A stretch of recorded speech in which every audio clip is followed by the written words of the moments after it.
नमस्कार, मी साक्षी शिंदे। आजच्या बातमीपत्रात आपलं स्वागत। नजर टाकूयात हेडलाईन्सवर। विंग कमांडर अभिनंदन भारतात परतले, खोपोलीसह सर्वत्र जल्लोष। जागेच्या वादातून खून, वेंगुर्ल्यातील घटना, आरोपीच्या अटकेसाठी ग्रामस्थ आक्रमक। रुबी मिल्सच्या कामगारांना भरघोस पगारवाढ, जय महाराष्ट्र जनरल कामगार संघटनेचा पुढाकार। कचऱ्यातून सेंद्रिय खत, ब्लॅक गोल्ड नावाचा प्रकल्प, महिन्याला 8 लाखांची बचत। जवळच्या बूथवर जाऊन मतदार यादीत नाव नोंदवा, उपविभागीय अधिकारी महेश वडतकर यांचे आवाहन।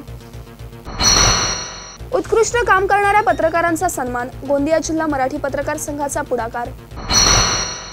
आता बातम्या पाहूयात विस्ताराने। पाकिस्तानचे F-16 लढाऊ विमान पाडल्यानंतर विंग कमांडर अभिनंदन यांचे विमान दुर्घटनाग्रस्त होत पाकिस्तानात कोसळले। जीव वाचला, मात्र अभिनंदन यांना पाकिस्तानने कैद केले। जिनेवा करारानुसार भारताने पाकिस्तानवर दबाव आणल्याने तब्बल 50 तासांनंतर अभिनंदन यांना भारताच्या स्वाधीन करण्यात आल्यानंतर खोपोलीत जल्लोष करण्यात आला। अटारी येथील वाघा बॉर्डरवर अभिनंदन यांना भारतीय सेनेच्या स्वाधीन करण्यात आल्यानंतर भारतभर एकच जल्लोष करण्यात आला। खोपोली शहरात शिळफाटा येथे छत्रपती शिवाजी महाराज चौकात नागरिकांनी फटाके वाजवून घोषणा देत जल्लोष केला। भारत माता की जय, भारत माता की जय, वंदे मातरम, वंदे मातरम, छत्रपती शिवाजी महाराज की जय, जय भवानी, जय शिवाजी। आज खऱ्या अर्थाने जो संपूर्ण हिंदुस्थानामध्ये जो जल्लोष आपल्याला पाहायला मिळतो तोही आमच्या खोपोली शहरामध्ये जल्लोष आपण पाहताय। त्याचं कारणच की जो अभिनंदन जो आपला भारताचा हिंदुस्थानमधला पायलट, त्यांनी जे पुलवामा या ठिकाणी जे 42 आपले जवान शहीद केले, त्या भ्याड हल्ल्यामध्ये पाकिस्तानने जी घुसखोरी करून जे आपल्या जवानांना ठार केलं, तर ते 42-40 जवानांचा बदला म्हणून आज जो काही आपल्या वायुसेनेच्या सैनिकांनी आणि पायलटनी जी काही कामगिरी बजावली, त्यामध्ये अभिनंदनची जी काही सुटका आज 28 तासानंतर झाल्यानंतर जो अभिनंदनचं आज सर्वजण स्वागत करतात ह्या हिंदुस्थानामध्ये, आणि म्हणून हा जल्लोष आपल्याला पाहायला मिळतोय। आज हा खोपोली शहरामध्ये आपण जल्लोष पाहताय, त्याचा हा आज व्यापारी असतील, इथे ग्रामस्थ असतील, सर्व राजकीय, शैक्षणिक, सामाजिक क्षेत्रातील नागरिक असतील, या ठिकाणी उपस्थित राहून हा जल्लोष साजरा करतायत। यावेळी माजी नगरसेवक राजेंद्र फक्के, हरीश काळे, धर्मेंद्र रावळ यांच्यासह सर्वपक्षीय नेते, कार्यकर्ते आणि नागरिक उपस्थित होते। प्रवीण जाधव, संवाद मराठी लाईव्ह, खोपोली। दाभोली मोबारवाडी येथील भानुदास मोर्चे यांच्या घराशेजारील जागेच्या मालकी हक्कावरून संदीप पाटील आणि शैलेश पाटील यांचा अन्य दोघांसह मोर्चे कुटुंबियांबरोबर वाद होऊन झालेल्या हाणामारीत भानुदास मोर्चे यांचा सिमेंट पोलवर आदळून मृत्यू झाल्याची तक्रार त्यांचा मुलगा सुदाम मोर्चे यांनी वेंगुर्ला पोलिसात दिली आहे। संशयित आरोपींना अटक होत नाही तोपर्यंत मृतदेह ताब्यात घेणार नसल्याचा पवित्रा येथील ग्रामस्थांसह मोर्चे कुटुंबियांनी घेतला आहे। पोलिसांनी संशयितांवर गुन्हे दाखल केले असून फरारी झालेल्या संशयितांचा तपास सुरू असल्याची माहिती पोलिसांनी दिली। दाभोली मोबारवाडी येथील घराशेजारील जमिनीच्या मालकी हक्कावरून मोर्चे कुटुंबीय आणि संदीप पाटील, शैलेश पाटील यांच्यात गेले वर्षभर वादविवाद सुरू आहेत। संदीप पाटील आणि अन्य तिघांना अटक होत नाही तोपर्यंत मृतदेह ताब्यात घेणार नसल्याचा आक्रमक पवित्रा उपस्थितांनी घेतला। माझ्या वडिलांना संदीप पाटील यांनी जोर जबरदस्ती धक्का देऊन मारल्यामुळे मारहाण केली, त्याच्यामुळे माझ्या बाबांचा मृत्यू झाला। त्याच्यासाठी मी वेंगुर्ला पोलीस स्टेशनमध्ये फिर्याद दाखल केलेली आहे। त्यांना अटक झाल्याखेरीज मी माझ्या बाबांची बॉडी हातामध्ये घेणार नाही।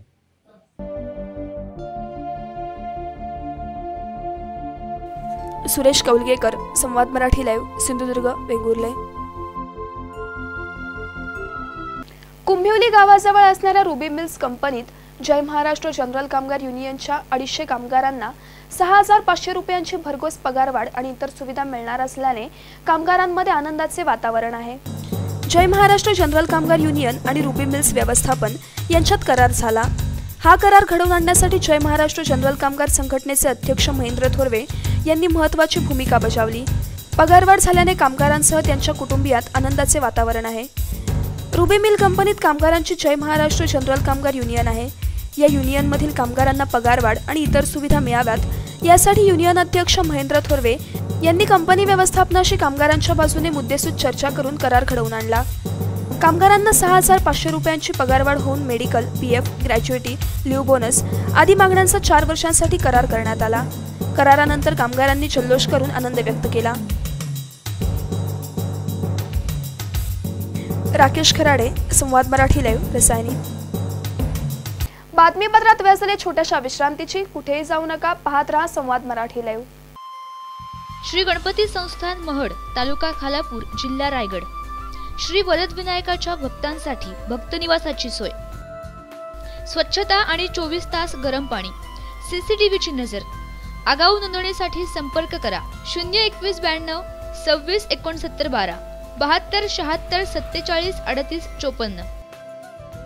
विश्रांतीनंतर बातमीपत्रात आपलं पुन्हा एकदा स्वागत। पाहूयात उर्वरित घडामोडी। कचऱ्यातून सेंद्रिय खत तयार करण्यासाठी ब्लॅक गोल्ड नावाचा प्रकल्प उभारण्यात येत असून यामधून शेतकऱ्यांना कमी दरात खत उपलब्ध करून दिले जाते। त्यामुळे महापालिकेची महिन्याला 8 लाखांची बचत होत असल्याने हा प्रकल्प सर्वत्र चर्चेचा विषय ठरतोय। शहरात सध्या सर्वात मोठा प्रश्न कचऱ्याचा आहे। अनेकदा कचरा प्रश्न सोडवण्यासाठी आंदोलने झाली। शहरात तयार होणाऱ्या लाखो टन कचऱ्याची विल्हेवाट कुठे आणि कशी लावायची या प्रश्नांनी सर्वच महापालिका हवालदिल झाल्या आहेत। शहरातील डम्पिंग ग्राउंड रोज कचऱ्याने भरत आहेत। त्यामध्ये रासायनिक प्रक्रिया होऊन सहज पेट घेणारे वायू तयार होतात। या आगी विझवण्यासाठी महापालिकेचा कित्येक रुपयांचा खर्च होतो। यावर उपाय म्हणून पनवेल महापालिकेचे नगरसेवक अरविंद म्हात्रे यांच्या कल्पनेतून ब्लॅक गोल्ड हा प्रकल्प उभा करण्यात आला आहे। महानगरपालिकेमध्ये कचऱ्याची फार मोठी समस्या निर्माण झालेली आहे आणि कचऱ्याची विल्हेवाट कशी लावायची म्हणून मी माझ्या प्रभाग क्रमांक 2 हा जो प्रभाग आहे त्या प्रभागामध्ये साफसफाई कशी दिसेल आणि माझा प्रभाग कसा स्वच्छ राहील हा उद्देश ठेवून मी हा ओला कचरा आणि सुका कचऱ्याची युनिट आणलेले आहेत। आणि याच्यामध्ये पूर्ण ओला कचऱ्यामधून जे सेंद्रिय खत बनला जातो ते इथले शेतकरी जे कालुंद्रा, नेरे या पनवेल परिसरातले तसेच नवी मुंबई याच्यामध्ये जे भाजी मार्केटमध्ये जे भाजी घेऊन येतात ते जातावेळी इथून सातारा सांगलीला टेम्पोमधून इथून सेंद्रिय खत घेऊन जातात। आणि सुका जो कचरा आहे तर सुका कचऱ्यापासून आम्ही इंधन वीट बनवली जातोय आणि ती इंधन वीट आम्ही स्मशानभूमी यांना देतोय। अशा प्रकारे हे 15 कर्मचाऱ्यांमधून माझं प्रोजेक्ट चालू आहे आणि पूर्ण सोरदीवर चालू आहे। आणि अशा पद्धतीने जर महानगरपालिकेमध्ये प्रत्येक प्रभागामध्ये हा प्रोजेक्ट केलं तर म्हटलं महानगरपालिकेचे 100 कोटी रुपये वाचतील। कारण मी आज 8 ते 9 लाख रुपये महानगरपालिकेचे वाचवतो। तर मी 60 टन हा माल फक्त काढला जातो। माझी कॅपॅसिटी 20 टनाची असून सुद्धा मी 60 टन काढतो आणि मला जेवढा कचरा मिळेल तेवढ्या कचऱ्या पद्धतीने माझा विल्हेवाट लावायचा प्रयत्न चालू आहे। आणि अशा पद्धतीने माझा प्रभाग कसा स्वच्छ राहील हा उद्देश मी डोक्यात ठेवला। पनवेलच्या खारघर, कळंबोली, नावडे, ओल्ड पनवेल, न्यू पनवेल आणि कामोठे या परिसरात जवळपास 27 हॉटेल्समधून तसेच पनवेल महापालिकेतील क्षेत्रातील जवळपास 30,500 घरातून दिवसाला सुमारे 7 टन कचरा जमा करण्यात येतो। पनवेल महापालिका कचरा विघटनासाठी महिन्याला 8 लाख रुपये खर्च करत होती। आता या प्रकल्पामुळे तो खर्चही वाचणार आहे। कचऱ्यातून सोनं शोधण्यासाठी सातत्याने प्रयत्नशील असणाऱ्या नगरसेवक अरविंद म्हात्रे यांचे सर्व स्तरावरून कौतुक होते। मनोज भिंगारडे, संवाद मराठी लाईव्ह, पनवेल। मतदार नाव नोंदणीपासून एकही पात्र मतदार वंचित राहू नये यासाठी सर्व मतदान केंद्रस्तरीय अधिकारी यांच्याकडून तालुक्यातील 319 बूथवर मोहीम राबवण्यात येत असून मतदारांनी आपले नाव जवळील बूथवर जाऊन नोंदवावे असे आवाहन उपविभागीय अधिकारी महेश वडतकर यांनी केले। यापूर्वी ज्यांनी मतदार यादीत नाव नोंदवले आहे त्यांनी आपले मतदान ओळखपत्र जवळच्या बूथवर जाऊन घ्यावे। तसेच 18 ते 19 वयोगटातील महिलांनी या मोहिमेत जास्तीत जास्त नाव नोंदवावे असे आवाहन मतदान नोंदणी अधिकारी महेश वडतकर यांनी केले आहे।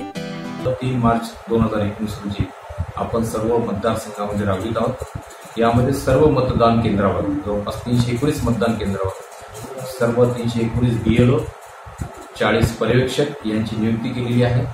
आणि हे BLO आणि पर्यवेक्षक BLA समवेत घरोघरी जाऊन जे वंचित मतदार आहेत त्यांच्याकडून फॉर्म भरून घेतील।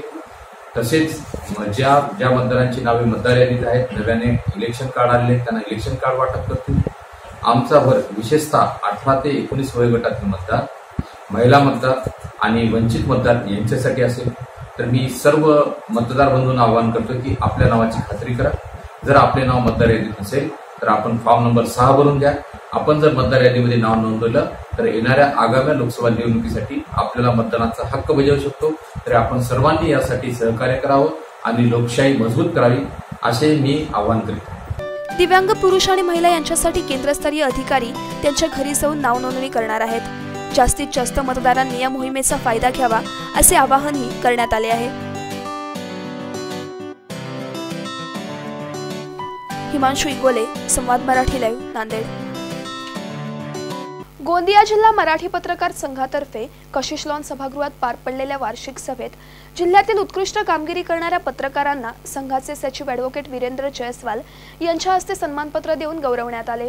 कार्यक्रमाच्या सुरुवातीला पुलवामा येथे शहीद झालेल्या जवानांना आदरांजली वाहण्यात आली। 2018 पासून गोंदिया जिल्हा मराठी पत्रकार संघातर्फे उत्कृष्ट कामगिरी करणाऱ्या जिल्ह्यातील पत्रकारांना सन्मानपत्र देऊन गौरवण्यात येत आहे। यावेळी प्राध्यापक धनराज उके लिखित सुसंगती सदा घडो या पुस्तकाचे विमोचन करण्यात आले।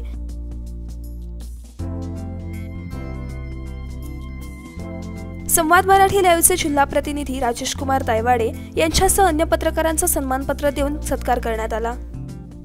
मराठी पत्रकार संघ की स्थापना सन 2000 में हुई। पिछले 18 वर्षों से संपूर्ण गोंदिया जिले की 8 तहसील में गोंदिया जिला मराठी पत्रकार संघ की शाखाएं हैं, कार्यकारिणी है और तमाम पत्रकार जो है वो इससे जुड़े हुए हैं। साल में एक बार संघ की तरफ से वार्षिक सभा, वार्षिक सम्मेलन का आयोजन किया जाता है और साल भर जो पत्रकार इससे जुड़े रहते हैं, अच्छा काम करते हैं, उन सबको सम्मानित किया जाता है, वो सम्मान पत्र प्रदान किया जाता है। साथ में साल भर पत्रकारिता से जुड़े रहने वाले लोगों को उत्साह बढ़ाने के लिए ये सब आयोजन साल में हम लोग एक बार जरूर मुख्यालय में करते हैं। या वार्षिक सभेला जिल्ह्यातील पत्रकार मोठ्या संख्येने उपस्थित होते।